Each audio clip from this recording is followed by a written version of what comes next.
Ya, berapa banyak yang bersuka cita di tempat ini? Kita boleh merayakan Minggu Paskah, kita boleh merayakan kebangkitan Tuhan. Karena kita punya Allah yang luar biasa. Amin. Puji nama Tuhan. Nah, pada hari ini saya akan membawakan satu tema khotbah tentang kuasa kebangkitan. Katakan sebelahnya, kuasa kebangkitan. Amin. Bapak Ibu dikasih Tuhan, di dalam Injil Matius pasal yang ke-28 ayat yang ke-6, kalau kita boleh buka Alkitab kita. Ini berbicara tentang kebangkitan Tuhan. Ya, dikatakan di sini, malaikat sedang berkata-kata kepada perempuan-perempuan itu. Ya, salah satunya adalah siapa? Maria Magdalena, perempuan berdosa.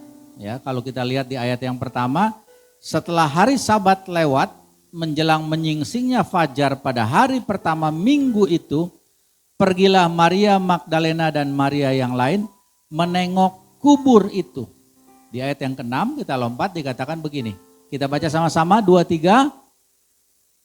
Ia tidak ada di sini sebab ia telah bangkit. Sama seperti yang telah dikatakannya. Mari, lihatlah tempat ia berbaring. Amin. Bapak Ibu dikasih Tuhan, sampai dengan hari ini kebangkitan Yesus itu masih menjadi polemik ya, di kalangan orang-orang tertentu. Saya percaya kalau di kalangan orang percaya, kita percaya bahwa Yesus bangkit. Amin. Nah Bapak Ibu dikasih Tuhan, kita akan lihat satu demi satu tentang polemik yang terjadi di antara orang-orang di luar sana tentang kebangkitan Tuhan Yesus. Ya, ada satu survei yang dilakukan oleh BBC. BBC itu lembaga penyiaran dari negara Inggris, ya, British Broadcasting Corporation. Nah, survei itu memang sudah dilakukan sudah cukup lama. Kurang lebih 8 tahun yang lalu di tahun 2017 dan melibatkan kurang lebih 2.000 orang, ya, 2.000 responden. Dan ternyata didapati hal yang mengejutkan, dikatakan 25% orang Kristen di Inggris tidak percaya kalau Yesus bangkit. Luar biasa ya. Jadi kalau di antara 20 orang yang gak percaya berapa? 5 orang. 5 orang gak percaya. Seperempatnya. Ya. Di antara 4 orang ada 1 orang yang tidak percaya bahwa Tuhan Yesus sudah bangkit dari kematian. Nah ini survei yang dilakukan oleh BBC pada waktu itu. Nah, kita lihat sekali lagi. Bagaimana dengan orang-orang Kristen yang menamakan dirinya kelompok Christian Apologetics, ya. Christian Apologetics itu adalah orang-orang Kristen yang membentuk satu komunitas atau satu organisasi dan mereka percaya bahwa Tuhan Yesus itu bangkit dari kematian pada hari yang ketiga. Ya, kita baru saja merayakan atau memperingati Jumat Agung, ya. Berapa banyak yang hadir pada Jumat Agung lalu? Oh puji Tuhan ya. Jadi kalau orang-orang dari saudara sulung kita itu menyebutnya hari raya Paskah itu Trisuci Paskah. Artinya apa? Rangkaian dari hari Jumat Agung, lalu Sabtu Sunyi dan Minggu Paskah. Kenapa harus ada Sabtu Sunyinya? Karena mereka merenungkan ketika murid-murid itu mendapati gurunya, Tuhan yang mereka agung-agungkan ternyata mati di salib. Ya. Lalu mereka mengasingkan diri, bersembunyi di salah satu ruangan dan mengunci pintu rapat-rapat khawatir kalau mereka juga akan ditangkap sebagai pengikut Yesus. Ya. Bahkan ada satu di antara murid Yesus yang bernama Petrus itu menyangkal Tuhan sebanyak 3 kali. Ya. Mereka begitu ketakutan. Tapi ada satu kelompok yang menamakan dirinya Christian Apologetics. Ini melakukan studi selama 30 tahun. 30 tahun itu waktu yang pendek apa yang panjang Bapak Ibu? Waktu yang lama ya. 30 tahun ya. Saya nggak tahu Bapak Ibu di sini sudah berapa lama jadi orang Kristen ya. Tapi saya percaya studi selama 30 tahun ini akan juga mendukung bukti-bukti sejarah dan juga bukti-bukti yang terdapat di dalam Alkitab bahwa Yesus sudah bangkit. Amin. Yesus sudah bangkit ya. Nah, mereka melakukan sebuah studi dan menemukan fakta sejarah dan juga fakta yang logis. Artinya apa? Bisa dimengerti oleh akal pikiran manusia. Ya. Fakta historis dan fakta logis. Terdapat paling sedikit berapa? 12 fakta tentang kebangkitan Yesus ya. Nah, saya bahas sedikit tentang kelompok Christian Apologetics ini. Jadi mereka bukan hanya mengadakan pembelaan iman ya, kalau apologetik itu bahasa sederhananya adalah pembelaan iman ya. Secara verbal, tetapi juga menjadi satu sub ilmu ya yang mendalami tentang teologi kekristenan. Mereka menyatakan bahwa sejak Rasul Paulus hidup pada zamannya di dalam gereja mula-mula dan juga bapak-bapak gereja seperti Origen ya, kalau pernah dengar yang pernah belajar sejarah gereja itu ada nama tokoh namanya Origen. Lalu ada lagi Agustinus, Justin Martyr, dan Tertullian. Mereka secara terus-menerus dengan beberapa tokoh lainnya seperti Thomas Aquinas dan seterusnya. Bahkan ada satu ilmuwan ya dari Prancis yang bernama Blaise Pascal. Kalau pernah dengar ya, Blaise Pascal itu adalah seorang fisikawan dan ahli matematika. Jadi bisa kebayang nih ya, kalau tadi dikatakan ada fakta historis, sejarah, tapi juga dibuktikan secara logis oleh orang-orang yang belajar banyak tentang kekristenan, tentang sejarahnya, terkait dengan kebangkitan Tuhan Yesus. Bahkan di sini Pascal mewakili para ilmuwan pada saat itu. Nah, mereka mempelajari tentang bagaimana Yesus itu sesungguhnya sudah bangkit dari kematian. Nah, di dalam kekristenan modern, orang-orang Kristen juga mempertahankan iman mereka melalui beberapa tokoh ya. Salah satunya yang terkenal itu C.S. Lewis ya. C.S. Lewis itu banyak menulis buku-buku tentang kekristenan, tetapi juga dia adalah seorang teolog gitu ya, seorang yang mempelajari Alkitab dengan cukup dalam gitu ya. Nah, itu dibuktikan oleh Christian Apologetics ini melalui studi yang dilakukan selama 30 tahun ya. Kalau tadi di awal saya sudah sampaikan ada survei yang sudah dilakukan juga 8 tahun yang lalu dan ternyata didapati 1/4 daripada orang Inggris itu tidak percaya bahwa Yesus bangkit. Namun Christian Apologetics ini melakukan studi selama 30 tahun dan mereka bisa membuktikan bahwa Yesus bangkit dari kematian. Luar biasa ya. Dan kita perhatikan apa yang dikatakan Alkitab ya. Yesus menampakkan diri setelah kebangkitannya. Kita buka di dalam 1 Korintus 15. 1 Korintus 15 ayatnya yang ketiga sampai 8. Ya, kita akan lihat apa yang dikatakan firman Tuhan. 1 Korintus 15 ayat 3 sampai 8. Sama seperti ayat yang sudah kita baca melalui Injil Matius tadi, ini juga bicara tentang hal yang sama, yaitu kebangkitan Kristus ya. Ayo kita baca sama-sama. Kita mulai dari ayat yang ketiga, saya akan bacakan, nanti saudara baca ayat yang keempat, demikian selanjutnya secara bergantian. Saya bacakan dulu ayat yang ketiga. dari 1 Korintus 15. Sebab yang sangat penting telah kusampaikan kepadamu. Ini Rasul Paulus yang bicara ya.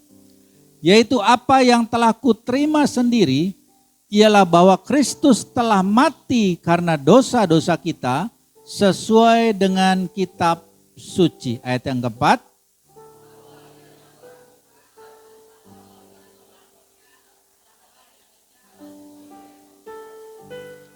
Bahwa ia telah menampakkan diri kepada Kefas. Kefas itu nama lain dari Petrus. Ya. Dan kemudian kepada ke-12 muridnya. Ayat yang ke-6.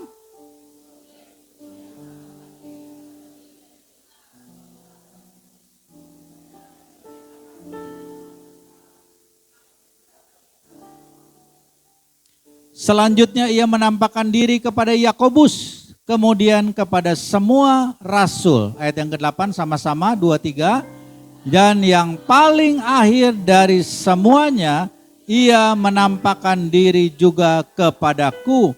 Sama seperti kepada anak yang lahir sebelum waktunya. Katakan amin. Ini ada tulisan dari Rasul Paulus sendiri. Bagaimana dia sendiri tidak melihat secara langsung pada saat itu kebangkitan Yesus, tapi dia banyak bertemu dengan orang-orang yang menjadi saksi daripada kebangkitan Yesus. Salah satunya yang disebutkan tadi adalah Petrus, yang disebut dengan Kefas tadi, ya. Jadi dikatakan di sini di ayat yang ketiga, sebab yang sangat penting telah kusampaikan kepadamu, yaitu apa yang telah kuterima sendiri, bahwa Kristus telah mati karena dosa-dosa kita sesuai dengan kitab suci. Ya. Jadi apa yang dinubuatkan oleh Alkitab itu semuanya tergenapi. Tadi di dalam Christian Apologetics itu dimulai dengan kesaksian Rasul Paulus. Lalu terus berkembang kepada bapak-bapak gereja. Bahkan sampai dengan hari ini orang percaya yang ada di dalam dunia ini. Dan Rasul Paulus juga bersaksi bahwa Yesus telah dikuburkan, dibangkitkan pada hari yang ketiga sesuai dengan apa? Kitab suci. Ayo, berapa banyak di sini yang masih suka baca Alkitab setiap hari? Haleluya. Kita harus terus-menerus membaca dan merenungkan firman Tuhan. Supaya apa? Iman itu timbul dari apa? Dari pendengaran. Pendengaran akan firman Tuhan. Jadi supaya iman kita bangkit, supaya kita sungguh-sungguh yakin bahwa Yesus telah bangkit dari kematian, kita harus lebih banyak lagi membaca dan merenungkan firman Tuhan. Amin. Sekarang ini kan kita hidup di era teknologi yang begitu luar biasa ya. Bahkan ada beberapa Alkitab itu sudah tersedia dalam bentuk audio. Ya. Kemarin saya baru aja install satu aplikasi Alkitab di handphone istri saya. Karena dia adalah orang audio, dia lebih suka mendengar daripada membaca Bapak Ibu. Nah itu kan memberikan satu kemudahan ya. Ketika kita dalam perjalanan ya sedang mengendarai kendaraan, kita bisa tetap mendengarkan firman Tuhan. Mungkin penglihatan kita untuk usia-usia tertentu sudah mulai berkurang, kita juga bisa tetap mendengarkan firman Tuhan. Dan itu yang Roh Kudus minta kepada kita di akhir zaman ini. Karena keadaan sedang tidak baik-baik saja Bapak Ibu. Keadaan ke depan akan lebih menjadi tidak pasti. Tapi waktu kita membaca, merenungkan firman Tuhan, maka kita akan selalu mendapatkan kekuatan. Amin. Kita selalu mendapatkan penghiburan, kita selalu memiliki pengharapan. Katakan pengharapan. Waktu kita membaca dan merenungkan kitab suci. Lalu Rasul Paulus juga sesuai dengan apa yang disampaikan oleh Petrus. Nah, Petrus sama Paulus pernah bertemu enggak? pastinya bertemu dia. Makanya dia bisa menuliskan bahwa ia telah menampakkan diri kepada Kefas. Jadi melalui Petrus juga, Petrus bersaksi bahwa Yesus itu sudah bangkit dari kematian. Walaupun mereka hidup di zaman yang berbeda, ingat waktu Petrus menjadi rasul setelah Yesus naik ke sorga, Rasul Paulus adalah seorang yang bernama Saulus. Siapa Saulus? Penganiaya jemaat.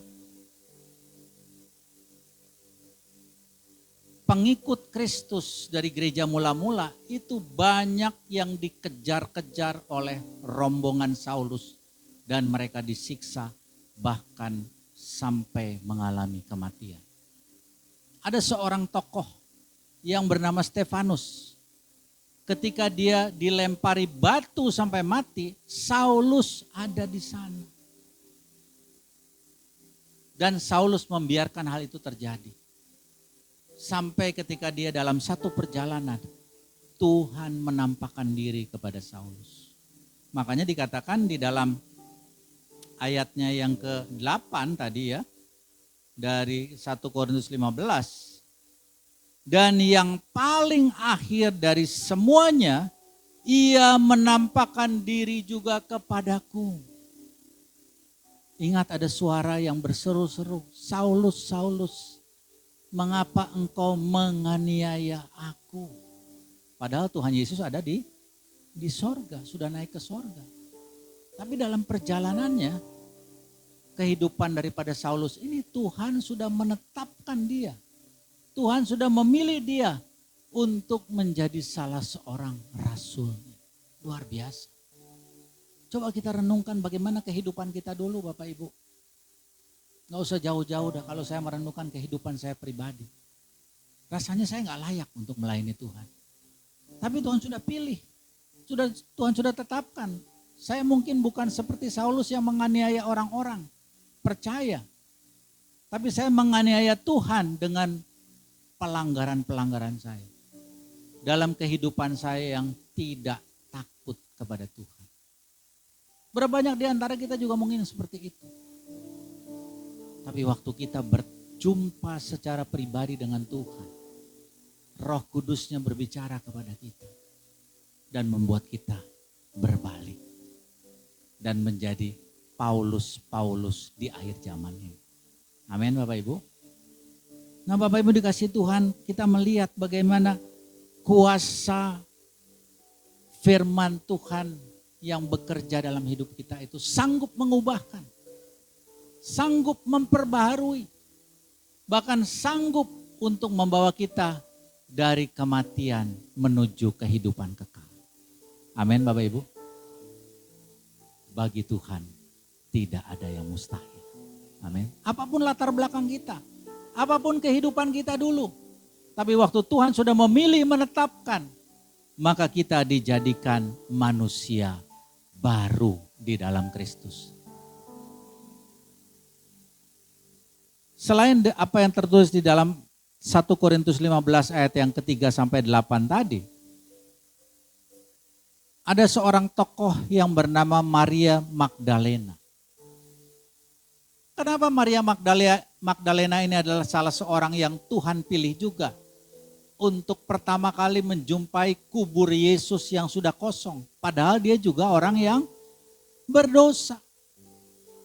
Karena Tuhan mengasihi semua orang, termasuk orang-orang berdosa. Karena dia tahu ada masa depan dalam kehidupan seseorang. Ada rencana Tuhan yang mau dia genapi dalam setiap kehidupan saudara dan saya. Amin Bapak Ibu. Saya kadang-kadang merenungkan, kemarin kita baru aja ada satu gathering dari cabang di mana saya menggembalakan. Kami sharing, kami membagi kelompok. Setelah firman Tuhan disampaikan, kami bagi kelompok. Pria dengan pria, wanita dengan wanita. Kami banyak sharing di situ, bercerita. Bersaksi tentang kehidupan sebelum mengenal Tuhan. Lalu ada beberapa orang bersaksi bagaimana kehidupannya dulu, bagaimana dia tidak dihargai oleh saudara kandungnya sendiri. Karena apa? Karena saudara kandungnya ini kebetulan jauh lebih kaya daripada orang tersebut. Dia tidak dihargai. Namun ketika dia mengenal Tuhan, dia sudah punya tekad, dia sudah punya niat, saya tidak akan membalas. Amin. Seseorang yang sudah dibaharui hatinya, dia itu tidak akan membalas kejahatan dengan kejahatan. Tapi justru sebaliknya dia membalas kejahatan dengan kebaikan. Dia tidak dendam kepada adiknya. Bahkan ketika dia bercerita, ternyata adiknya ini dari lain ibu begitu ya. Karena ibunya meninggal, ayahnya meninggal, lalu ibunya ini menikah lagi dengan orang lain. Mungkin berbeda agama begitu ya. Jadi adiknya ini adalah seseorang yang bukan orang percaya. Namun dia cerita setiap kali ada hari raya begitu ya, mereka berkumpul. Dia diundang, datang ke rumah. Hubungan mereka baik-baik saja. Karena apa? Tidak ada dendam. Tidak ada rasa sakit hati. Tidak ada iri hati. Dia bahkan mengasihi adiknya dan berharap satu waktu Tuhan juga akan menyelamatkan adiknya ini. Nah Bapak Ibu dikasihi Tuhan, orang berdosa seperti Maria Magdalena dan juga Rasul Paulus Tuhan pilih untuk menjadi orang-orang dipakai Tuhan untuk memberitakan kabar baik. Untuk memberitakan tentang kebangkitan Yesus, bahkan dia menyaksikan bahwa jasad Yesus sudah tidak ada di dalam kubur. Alias kubur itu sudah kosong karena Yesus sudah bangkit. Amin. Lalu yang kedua ada imam-imam kepala dan orang Farisi. Ya, kalau kita baca di dalam Injil Matius 28 ayat 11 sampai 15. Saya ajak kita sedikit kembali di dalam Injil Matius 28 ayat 11 sampai 15. Kita tidak akan membaca ayat-ayatnya, tapi di situ diceritakan bagaimana mereka itu membuat sebuah skenario, membuat sebuah rekayasa cerita bahwa seolah-olah jasad Yesus yang sudah tidak ada di kuburnya itu dicuri oleh murid-muridnya. Ya. Dikatakan di dalam ayat yang ke-13, kamu harus mengatakan bahwa murid-muridnya datang malam-malam dan mencurinya ketika kamu sedang tidur. Bahkan lebih parahnya di ayat yang ke-15, mereka itu terima suap Bapak Ibu. Terima sogokan. Jadi ternyata dari zaman baheula itu yang namanya korupsi itu sudah ada. Jadi ini dosa turun-temurun Bapak Ibu kalau bicara tentang korupsi ini ya. Makanya kita harus lebih sungguh-sungguh lagi berdoa ya. Supaya orang-orang yang Tuhan tempatkan sebagai pejabat pemerintah itu tidak punya sifat seperti ini. Sifat seperti imam-imam kepala, bayangkan ya. Kalau imam-imam kepala itu adalah orang-orang yang sudah melayani di bait suci. Ternyata banyak juga ya. Atau saya nggak berani katakan banyak. Beberapa dari hamba Tuhan, pendeta itu yang juga melakukan hal yang sama seperti imam-imam kepala pada saat itu. Tapi di tempat ini nggak ada yang seperti itu. Amin. Haleluya. Aminnya kencang banget ya gitu. Amin gitu ya. Kita kasih kemuliaan buat Tuhan ya. Di sini hamba-hamba Tuhannya adalah hamba Tuhan yang punya motivasi yang tulus. Motivasi yang benar. Bahkan mereka bersedia memberikan apa yang mereka miliki bagi pekerjaan Tuhan. Saya mendengar gembala di tempat ini, Pastor Jun, tetap berkarya di marketplace. Karena apa? Dia punya kerinduan untuk bisa mensupport gereja, jemaat yang dia gembalakan. Dia tidak mengambil keuntungan, tetapi justru dia memberi. Nah inilah hamba-hamba Tuhan yang berkenan di hadapan Tuhan. Amin. Saya juga mengembalakan jemaat yang tidak begitu banyak di Kota Bogor. Beberapa waktu lalu ada beberapa pengerja itu pelayan jemaat yang mengusulkan, Pak, bagaimana kalau Bapak seorang gembala juga terima sesuatu dari kami? Saya bilang jangan. Dengan hormat, dengan kerendahan hati saya menolak. Karena saya rindu pekerjaan Tuhan di tempat ini bisa berkembang lebih baik lagi. Bahkan saya sebagai hamba Tuhan, sebagai pemimpin harus memberikan teladan Bapak Ibu untuk memberi. Bukan justru mengambil dari apa yang menjadi haknya gereja, haknya Tuhan. Nah, Bapak Ibu dikasih Tuhan, kita melihat bagaimana fakta-fakta Alkitab ini membuktikan bahwa Yesus sudah bangkit. Amin. Kalau tadi kita bicara tentang survei di awal, lalu kita bicara tentang kelompok Christian Apologetics yang juga memberikan bukti-bukti sejarah dan juga bukti-bukti ilmiah bahwa Yesus sudah bangkit. Ada satu cerita dari negara Italia. Ditemukannya kain dari Turin. Dan mereka meyakini itu adalah kain kafan yang digunakan untuk membungkus jasad Yesus ketika dia dikuburkan. Dan melalui teknologi tertentu didapati ternyata kain dari Turin itu membuktikan bahwa itu adalah jenazah Yesus yang pernah dikuburkan 2000 tahun yang lalu. Tapi sekali lagi, kubur kosong membuktikan Yesus sudah bangkit. Amin. Berapa banyak yang pernah ke tanah perjanjian? Kalau kita ke tanah perjanjian, kita melihat dengan mata kepala sendiri bahwa ada satu tempat di mana itu diyakini kubur Yesus sudah dalam keadaan yang kosong. Dan di tempat itu sekarang sudah dibangun sebuah gereja. Nah, Bapak Ibu dikasih Tuhan, kalau kita melihat hal seperti ini, bagaimana Tuhan menampakkan dirinya setelah dia bangkit selama 40 hari. Ya, di dalam Kisah Rasul pasal yang pertama, kalau kita lihat Kisah Rasul pasal yang pertama, ayatnya yang ketiga, ya, ayatnya yang ketiga. Kita boleh baca sama-sama ayat ini. Kisah Rasul pasal yang pertama ayatnya yang ketiga. 2, 3. Kepada mereka ia menunjukkan dirinya setelah penderitaannya selesai. Dan dengan banyak tanda ia membuktikan bahwa ia hidup.